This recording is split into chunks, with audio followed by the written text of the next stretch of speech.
welcome to Barracuda Bites. I am your host, Barracuda. We are moving forward in our series on Ronald H. Nash's The Meaning of History. After Herder and historicism in Chapter 8, we are now reaching the point of no return. Chapter 9 deals with G.W.F. Hegel.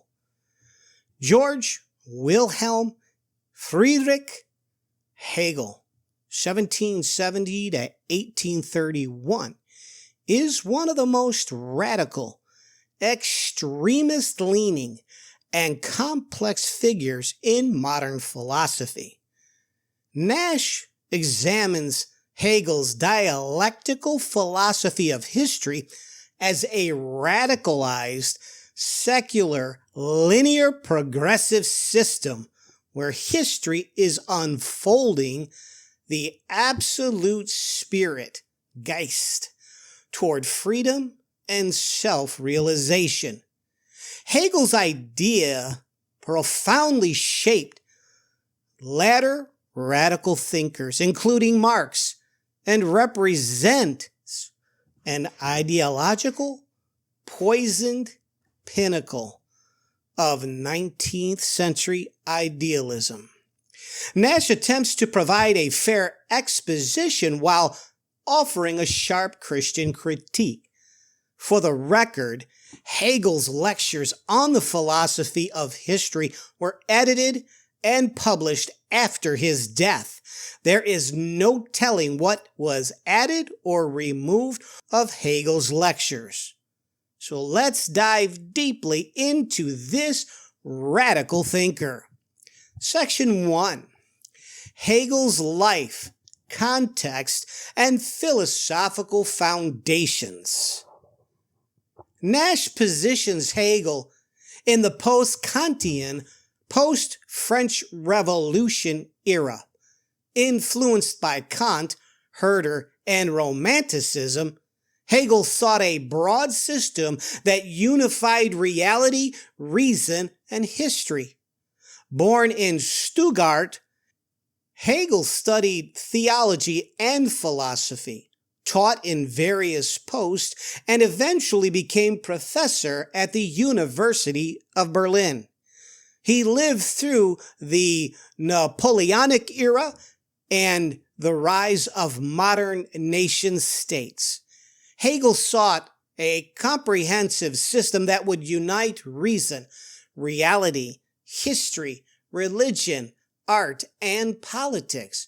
His famous claim, "What is rational is actual, and what is actual is rational," signals his conviction that the world is understandable and that history itself is a process by which reason, or the world's spirit, becomes conscious of itself. The key foundation for Hegel is the absolute idealism.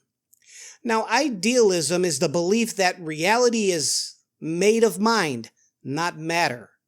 What we experience as the world depends on our consciousness. Therefore, reality is ultimately spiritual/mental rather than material. The absolute is simply another term for God or spirit, not associated with the Christian belief in a personal, transcendent being. The world's spirit is in the process of becoming fully self-aware through the course of world history. Nash notes that Hegel's system is dense, often ambiguous, and written in highly technical style. Yet its central insight is somewhat clear. History has meaning because it is the unfolding of the world spirit intertwined with the human spirit. Section 2. The dialectic and the structure of history according to Hegel. At the heart of Hegel's philosophy is the dialectic.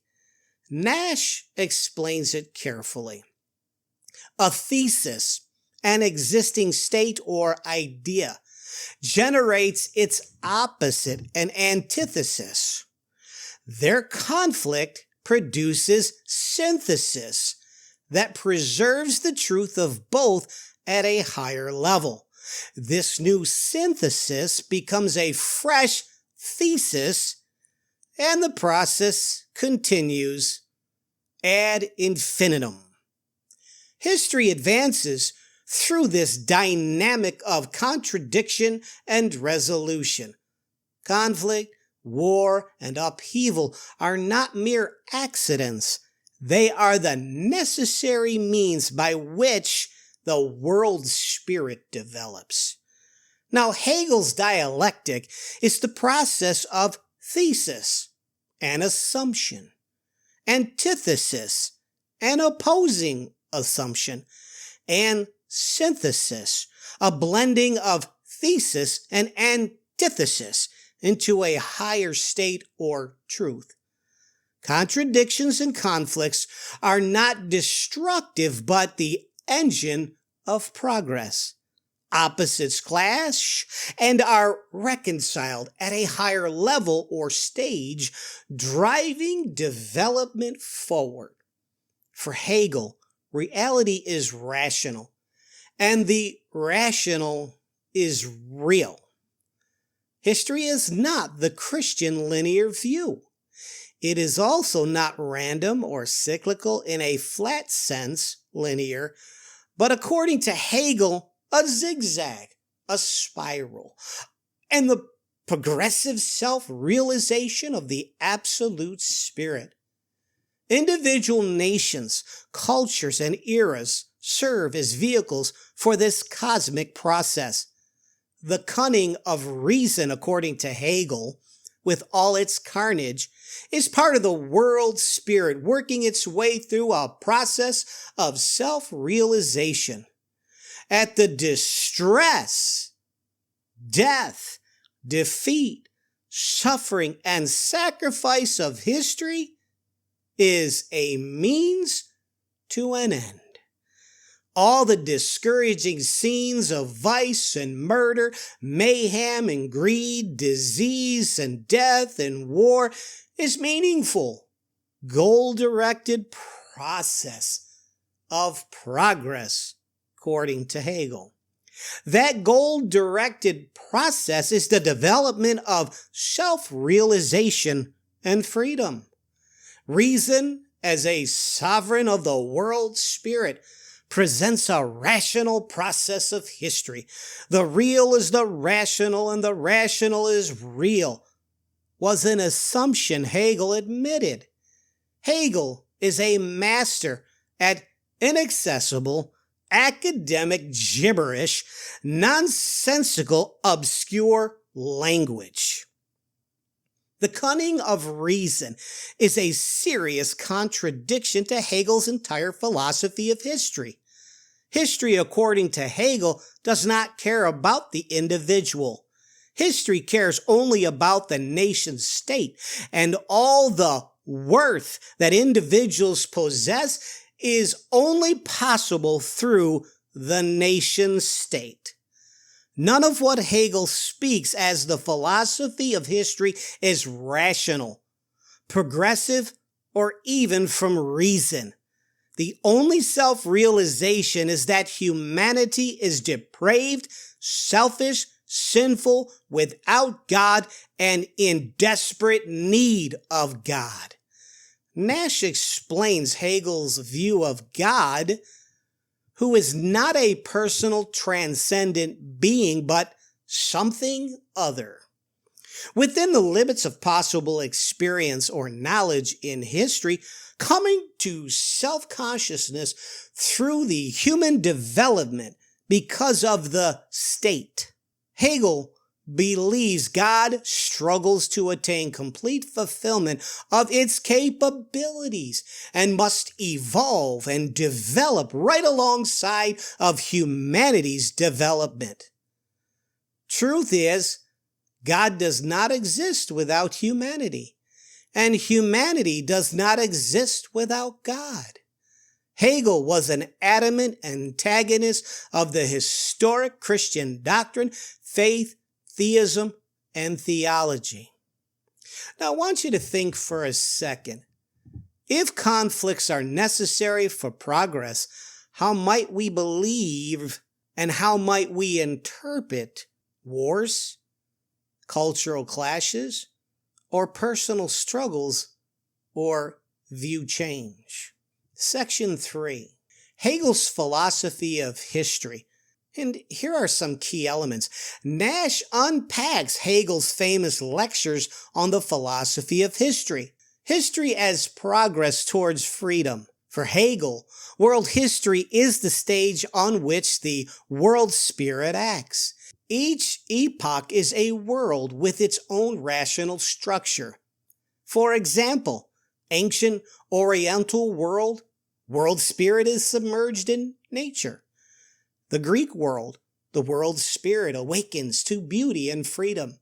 The Roman world, the world spirit becomes legal, judicial, and universal. Germanic, Catholic/Christian world spirit recognizes the dignity and freedom of the person. The world spirit moves from Eastern despotism through Greek and Roman stages to the Germanic Christian world and then to the modern Prussian age as a high point of realized freedom. The dialectical development, great individuals, world historical persons like Alexander and Caesar, Napoleon, unconsciously serve the world spirit's purpose.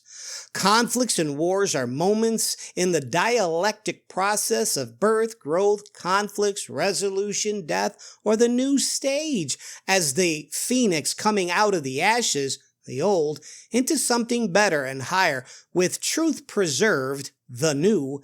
The cycle repeats ad infinitum. That means it goes on and on and on and on and on. Now, the cunning of reason. History uses human passions and interests to achieve its rational ends.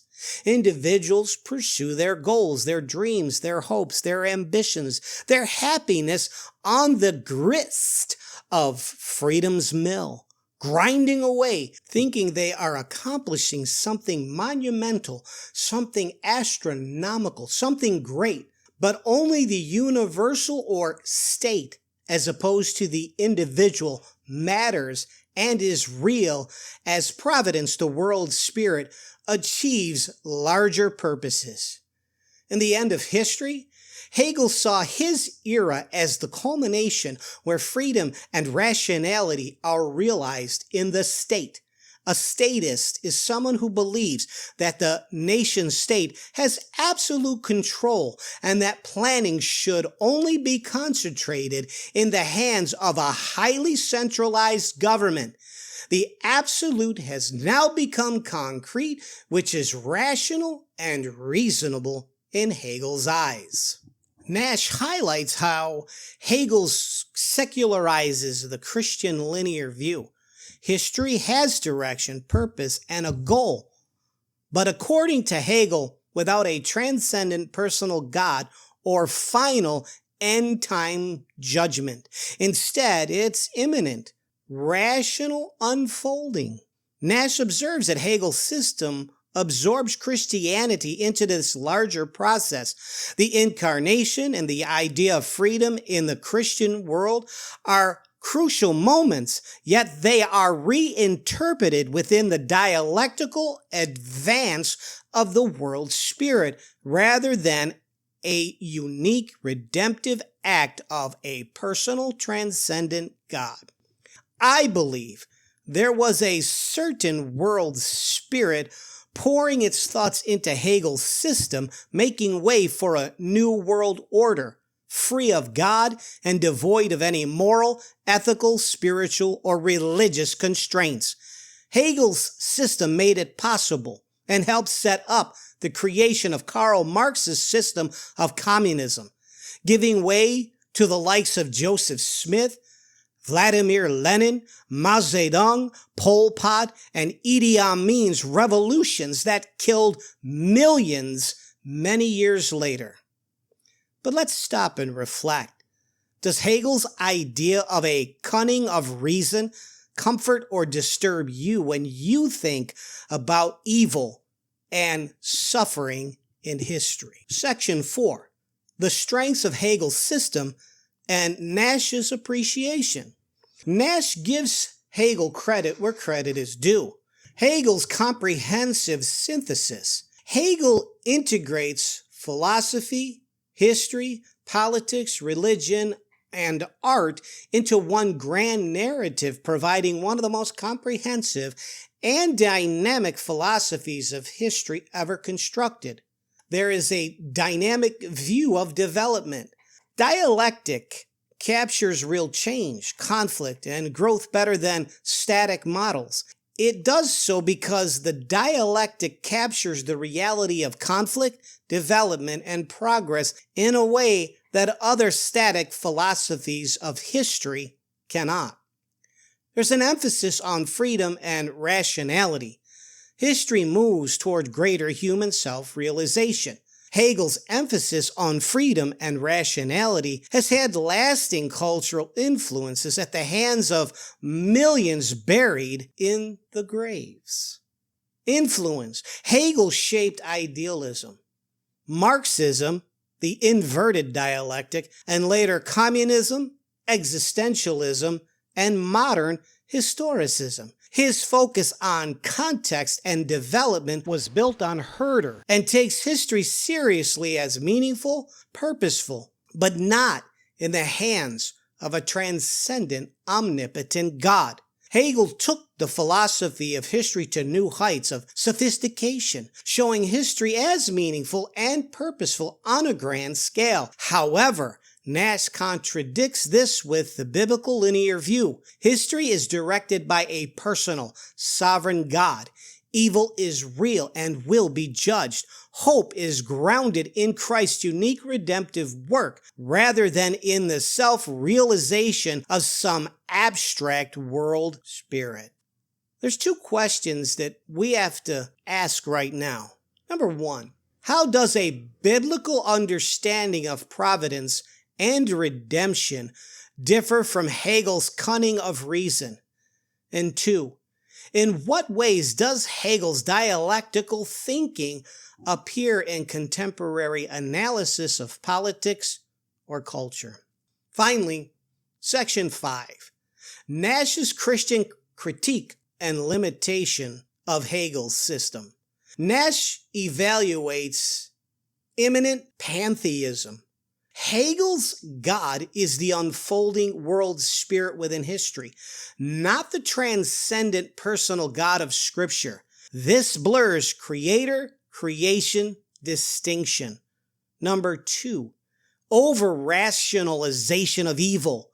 The dialectic justifies suffering and evil as necessary steps, potentially excusing atrocities, violent revolutions, war, and genocide as progress. And then there is state idolatry, elevating the state as the highest realization of the world's spirit makes way for despotism, dictators, and totalitarianism. No true end-time culmination. History ends in Hegel's present day rather than God's future kingdom. It lacks biblical realism about sin and the need for redemption. Ambiguity and influence. Hegel's dense, ambiguous language allowed contradictory interpretations, right-wing versus left-wing Hegelians. Marx inverted Hegel's dialectic into materialism, communism, and later fascism, with capitalism not far behind. The only difference between the four systems is who holds the money and wealth. Nash contrasts this with Augustine's two cities and the biblical linear view grounded in a sovereign personal God. Hegel offers grandeur, but at the cost of Christian orthodoxy. Another question. another reflection. How does a biblical view of providence differ from Hegel's in accounting for evil and hope? Section 6. The takeaways and practical application. Summarizing Nash's chapter 9, Hegel sees history as a dialectical self-realization of absolute world spirit towards freedom and rational self-consciousness. The key concepts: the dialectic, thesis, antithesis, synthesis, the cunning of reason, stages of freedom, the ethical state, strengths, dynamic view of development, emphasis on freedom and the meaning in history. The weakness, pantheistic, tends to rationalize evil, elevates the state, lacks a personal God and true eschatological hope or end-time hope. Enormous influence on later philosophy, especially Marxism and communism. This week, I want you to notice the dialectical language in public discourse. Progress through struggle, necessary conflicts. Compare it with Scripture's account of history under a personal God who works all things according to His purpose, Ephesians 1 verse 11, while holding people morally responsible. Reflect on where hope truly lies, in historical processes or in the finished work of Jesus Christ. Contrast it with Scripture's account of history, sin, and redemption. Reflect or discuss, where do we see human systems trying to replace God's role? Well, that concludes our deep dive into Chapter 9 on Hegel. Next, we will examine Karl Marx in Chapter 10 and the materialist inversion of Hegel's dialectic. Hegel forces us to think soberly about whether history has direction or meaning. Nash shows that while Hegel's system is brilliant, only a biblical worldview supplies a personal God, real moral accountability, and lasting hope. If this series is challenging and enriching you, share it and reflect on one key insight. History is meaningful, but its true purpose is found in Jesus Christ's redemption story and not in any human system. This is Barracuda Bites. I am your host, Barracuda. Thanks for listening. See you next time. Have a great rest of the week and weekend, and God bless you.